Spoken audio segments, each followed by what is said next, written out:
यूहन्ना परिचय देखें। एशिया प्रे काम अध्याय 16 वचन 6 के नोट्स देखें। 7 चर्चों एशिया प्रांत में 7 मंडलियों से ज्यादा मंडलियां थीं। लेकिन एशिया की और दुनिया की सभी मंडलियों की हालत इन्हीं में से किसी न किसी की है। पद 20 पर नोट्स। जो है का मतलब है पिता परमेश्वर। तारों प्रकाशित वाक्य 9 वचन 1 से तुलना करें। शैतान के पास भी स्वर्गदूत है। पद 7 की तस्वीर का इशारा है कि शैतान इतना बड़ा और ताकतवर है कि वह 1/3 तारों को उनकी जगह से हिला सकता है। लेकिन पहला मतलब ज्यादा सही दिखता है। प्रकाशित वाक्य 9 वचन 1। जब 5वें स्वर्गदूत ने तुरही फूंकी तो मैंने स्वर्ग से पृथ्वी पर एक तारा गिरता हुआ देखा। उस स्वर्गदूत को अथाह कुंड की चाबी दी गई। यहाँ तारा एक जीवित प्राणी है, शायद एक स्वर्गदूत। चाबी 20 वचन 1। इस घटना के पहले यीशु वेश्या, पशु और झूठे नबी से निबट चुके थे। लेकिन इसके पहले कि यीशु का शासनकाल शुरू हो, एक और व्यक्ति का हटाया जाना जरूरी है। यही हमारे पास है। ताले मुहर तुलना करें। यशाया अध्याय 24 वचन 21-23। यह दिखाता है कि वह हिरासत में होगा ताकि निकलकर अपने पैर धरती पर न रख सके। 1000 साल चल न सके, इसलिए कि देशों को धोखा देने का काम वह अभी करता है। जिस घटना के बारे में बताया गया है वह भविष्य की है। लूका 8:31 दिखाता है कि अधोलोक आत्माओं की अनदेखी दुनिया का सजा का स्थान है। इस जगह से दुष्टात्माएं भी डरती हैं। 2 पत्र 2:4 से तुलना करें। रोमी 10:7 में वही शब्द है और उसका मतलब भी मरे हुओं की जगह है। प्रकाशित वाक्य अध्याय 12 वचन 9। तब वह बड़ा अजगर नीचे गिरा दिया गया, वही पुराना सांप जो इबलीस और शैतान कहलाता है और सारी दुनिया को बहकाता है। वह पृथ्वी पर अपने दूतों समेत गिरा दिया गया। 7 आत्माएं। प्रकाशित वाक्य अध्याय 3 वचन 1। सरदीस की मंडली के संदेशवाहक को लिखा, जिसके पास परमेश्वर की 7 आत्माएं और 7 तारे हैं। वह ये कहते हैं, मैं तुम्हारे कामों को जानता हूं कि तुम जिंदा तो कहलाते हो, लेकिन हो मरे हुए। प्रकाशित वाक्य 4 वचन 5। उस सिंहासन से बिजली की रोशनी, गर्जन और बादलों की गड़गड़ाहट निकलती थी, और सिंहासन के सामने आग के 7 दीप जल रहे थे, जो परमेश्वर की 7 आत्माएं हैं। प्रकाशित वाक्य 8 वचन 5। तब स्वर्गदूत ने धूपदान में वेदी की आग भरकर पृथ्वी पर फेंक दी। इसके बाद शोर, बादल का गर्जन, बिजली का चमकना और भूकंप हुआ। ये 7 आत्माएं परमेश्वरीय आशीष वचन में पिता और पुत्र से जुड़ी हैं और कृपा एवं शांति का स्रोत है, इसलिए वे पवित्र आत्मा की तरफ इशारा हैं। इस किताब में 7 पूर्णता, भरपूरी आदि को दिखाता है। यहाँ तारा एक जीवित प्राणी है, शायद एक स्वर्गदूत। प्रकाशित वाक्य 16 वचन 18। फिर बिजलियां, शब्द, गर्जन और एक भूकंप हुआ।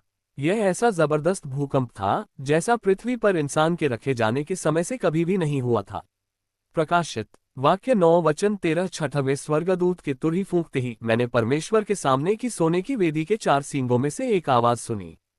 14 वह छठवें स्वर्गदूत से, जिसके पास तुरही थी, कह रहा था, उन 4 स्वर्गदूतों को जो फरात महानदी के पास रोके गए हैं, आजाद कर दो।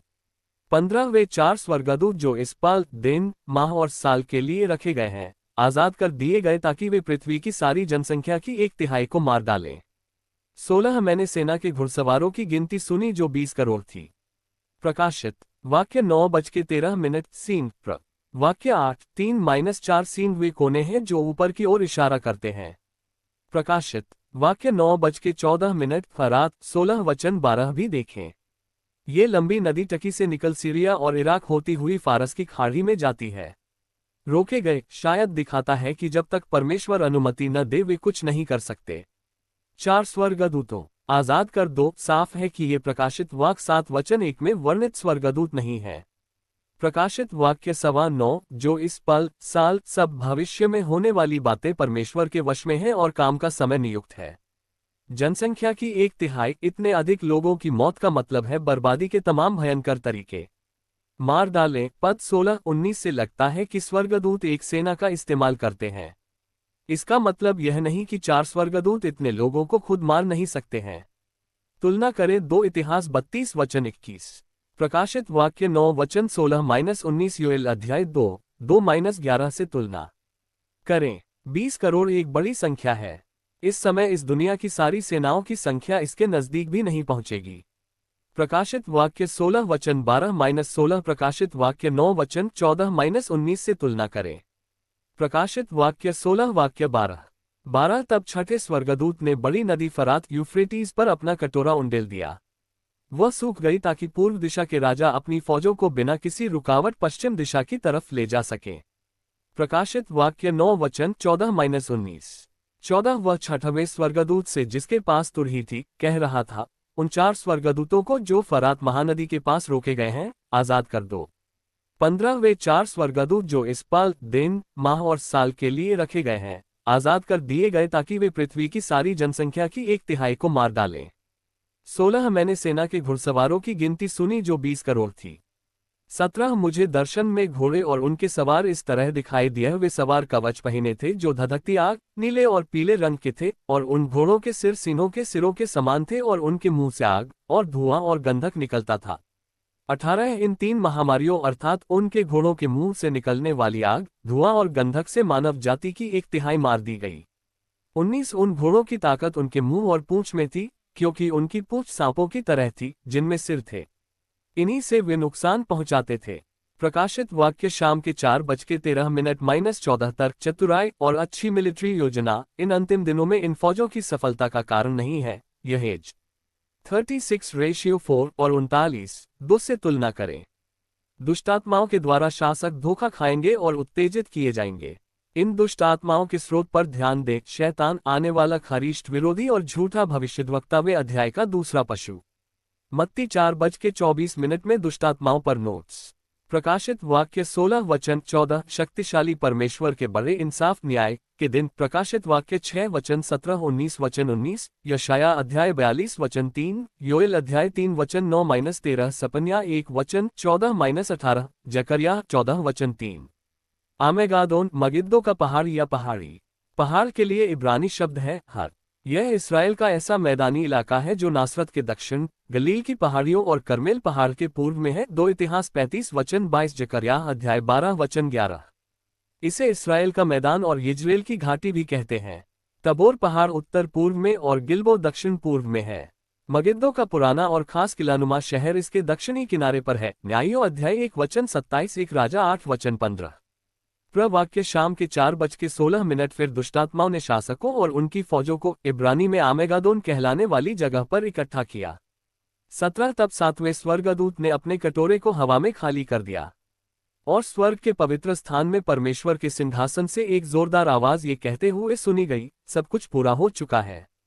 भूकंप। इस किताब में ये शब्द 7 बार इस्तेमाल हुआ है। यह इतिहास का भयंकर भूकंप होगा।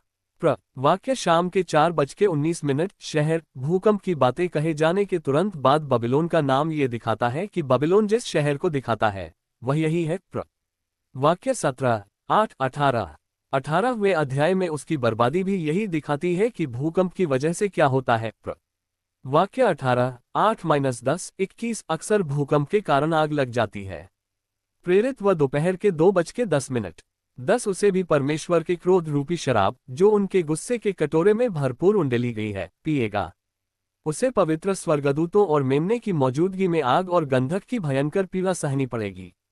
देशों के शहर नाश हो गए। ये स्थानीय भूकंप नहीं था जैसा हमें में दिखता है। यशाया अध्याय 24 वचन 18-20 इब्रा 12 वचन 26-27 से तुलना करें। प्रकाशिक वाक्य अध्याय 9 16 वचन 20 हर एक टापू अपनी अपनी जगह से सरक गया, पहाड़ों का तो पता ही नहीं चला। 21 आसमान से लोगों पर मन भर के ओले गिरे। यह विपत्ति बहुत दुखदायी होने की वजह से लोगों ने परमेश्वर को बुरा कहा।